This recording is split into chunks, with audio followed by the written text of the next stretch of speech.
નમસ્કાર મિત્રો, હું વિનોદસિંહ સોલંકી.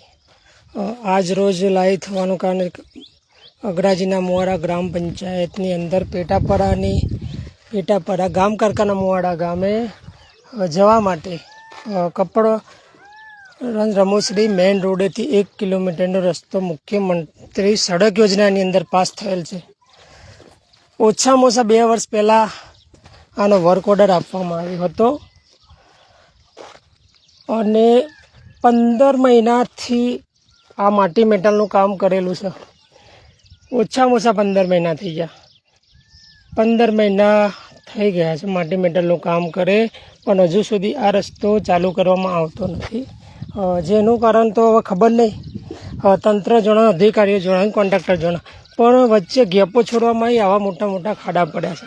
હવે આ ખાડા પડવાથી અત્યારે હાલ કારકાના મુવાડા ગામમાંથી લખાભગતના મુવાડા શાળામાં આવતા વિદ્યાર્થીઓને ખૂબ મોટી મુશ્કેલી પડતી હોય અવર જવર કરવા માટે. જેથી કરીને જોઈ શકો છો તમે, આ બાઇકવાળો ભાઈ આવો છો, જુઓ તમે એટલી હાલત ખરાબ છે. અહીંયાથી જવા માટે રોજનું 500થી 1000 માણસની અવર જવરનો રસ્તો છે. 2 ગામને જોડતો રસ્તો છે અને 15 મહિનાથી માટી મેટલ કામ કરેલું છું. વારંવાર આરંભી વિભાગના અધિકારીઓને હું વારંવાર ટેલિફોનિક ચર્ચાઓ પણ કરી છે. ઘણીવાર તો મેં કોન્ટ્રાક્ટરને ડાયરેક્ટ પણ કોન્ટેક્ટ કરેલો છે. તેમ છતાંય મારી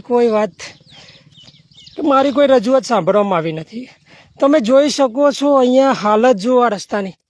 વારંવાર કહ્યું છે કે આ ખાડાઓની અંદર બાળકો કેવી રીતે સ્કૂલે જશે. જુઓ તમે આ ખાડાની અંદર કેવડા મોટા મોટા મસ્ત મોટા ખાડા પડે છે. જુઓ તમે આ ભાઈ બાઇક લઈને નીકળે છે. જુઓ તમે આ બાઇક લઈને નીકળવાની હાલત જુઓ તમે. અહીંયા બાળકો સ્કૂલે જવા માટે વિદ્યાર્થીઓ કેવી રીતે જાય? વારંવાર તંત્રને કહ્યું છે, વારંવાર ફોન કર્યા છે, રોજના 4 થી 5